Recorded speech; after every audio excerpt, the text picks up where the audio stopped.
Good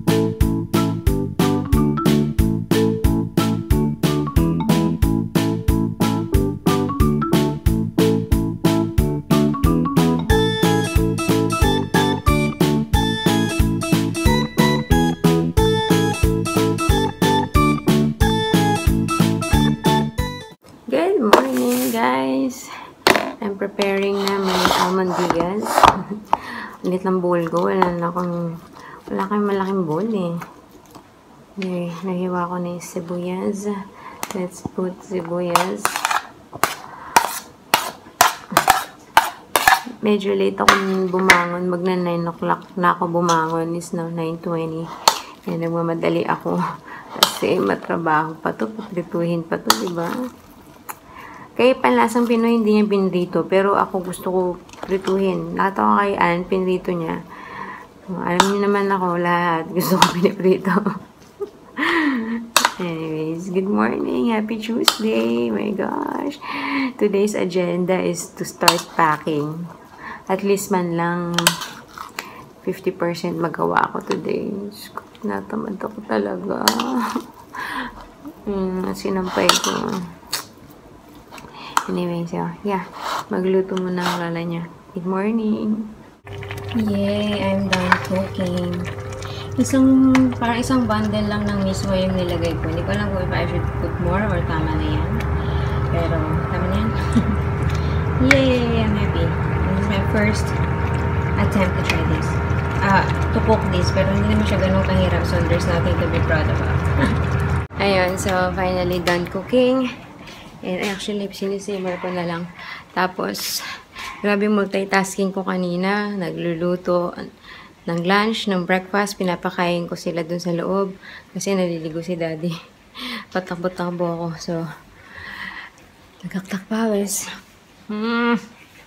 Nakita ko yung sinambay ko. Naisip ko na yung i-impake. Anyway, so, maglalaga naman ako itlog for Zach for lunch. Okay. Ay... Kagabi sa grocery, may promo tong Snapple. Parang buy 2, get 2 free, something like that. Tapos, yung buy 2, 395. So, parang technically $4 for 4. So, piso isa or $1 isa. Pero yung free, wala kang choice kundi mango mildness. Ewan, siguro dito masarap kaya ang dami nilang stock na. Tikman natin. Kagabi, ininom ko ng isa, pink lemonade. Ang sarap. Sabi ko, sana yun na lang kinuha ko pareho. Kamayin ko nga. Hindi nga ako mahilig sa mango eh. Pero wala lang. Let's try.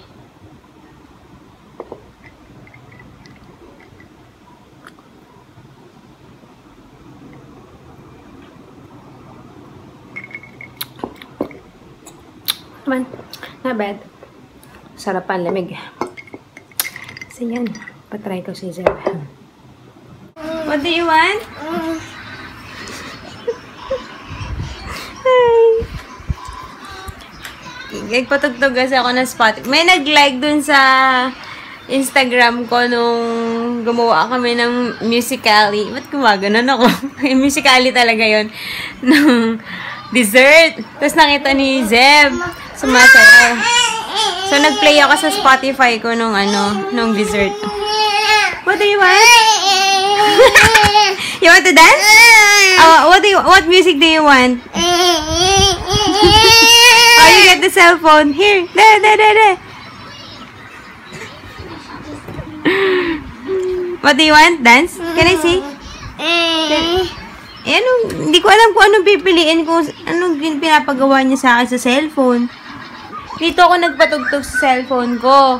Tapos, inabot niya sa akin tong lumang cellphone to kasi ni Vince. Inabot niya sa akin. Tapos, sumasayaw siya, sumisenyo siya. I don't understand ano yung gusto niya mangyari. Anyways. Wait. Wrong one. So, yun. Asa na? 12:10? Maaga pa for nap time. Baka maligo na lang kami ni Zach. Na? Ano ka na? Hi! Sana? Kita ka ba dyan? Whoa! Good job! Okay.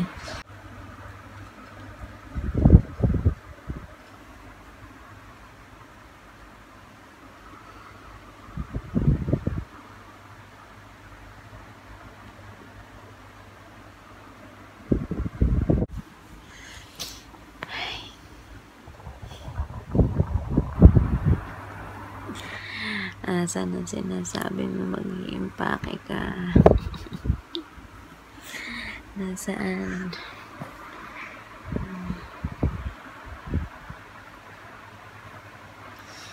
4 o'clock na. Grabe antok ko. Grabe antok ko.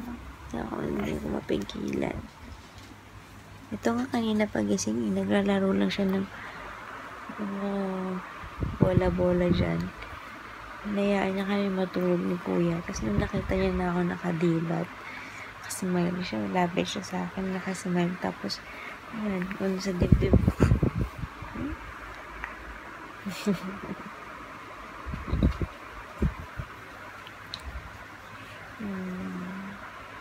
Natamad ako. Yung sinampay ko, yun o.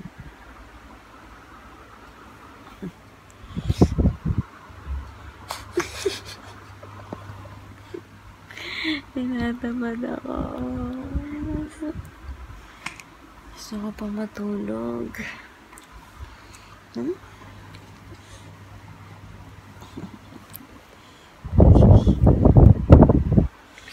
Help me back, please.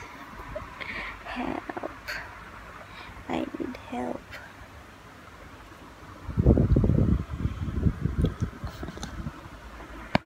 Hi guys! Kamusta? 5:30 na. Wala. Hindi na naman ako nakapag-impake. Nag-FaceTime kami ng kapatid ko. And then, yeah, it took my time. So, ngayon, it's 5:30. Dapat nga, kain na pong 5 o'clock. Nakain na si Zach ng kanyang dinner. Hard-boiled egg lang ang food niya today. Kasi kagabi, nasa grocery ako.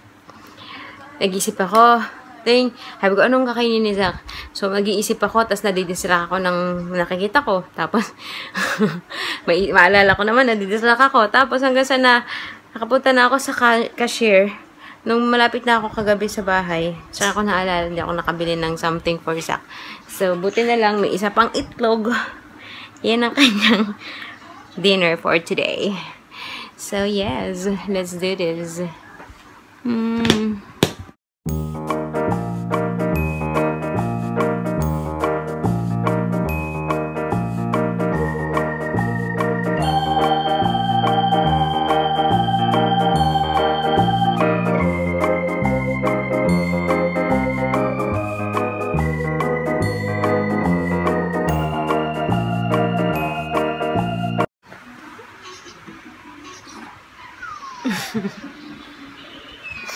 How cute are you guys? Huh?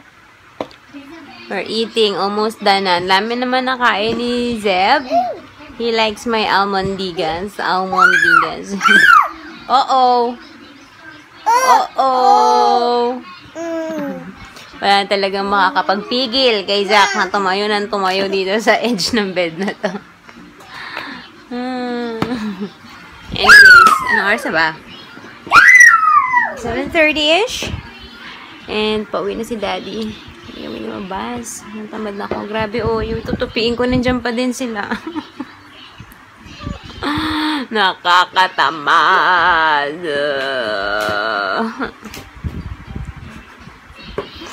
Natamad ako mag-impake. Tapos hindi ko alam kung anong maletang gagamitin. Kaya hindi ko rin alam kung paano mag-impake. Kasi, tapos yung mga maleta pa, lahat nga ba? Parang, hindi ko alam kung lahat ng maleta may laman kasi nga, yung mga gamit dati sa, kailangan na talaga magbawas ng damit or ng gamit. Yung isang maleta ko, laman niya, puro bag, mga bag ko dati. Mga clutches, mga kung ano-anong bag na dating, you know, forma-forma. Ay, ngayon, hindi naman makaporma. Diaper bag lang. Tapos, ano ba? Mga lumang damit yata. Kaya parang nakakatamad kasi tatanggalin mo pa yung laman nun. Tapos, tapos mo ilalagay yung tatanggalin mo. Diba? The struggle is real. So, tomorrow wala na akong excuse. I really need to start packing. Pero, kailangan ko munang ma-start tupiin niya. Mga tutupiin ko. Ay, nako. Hey, guys.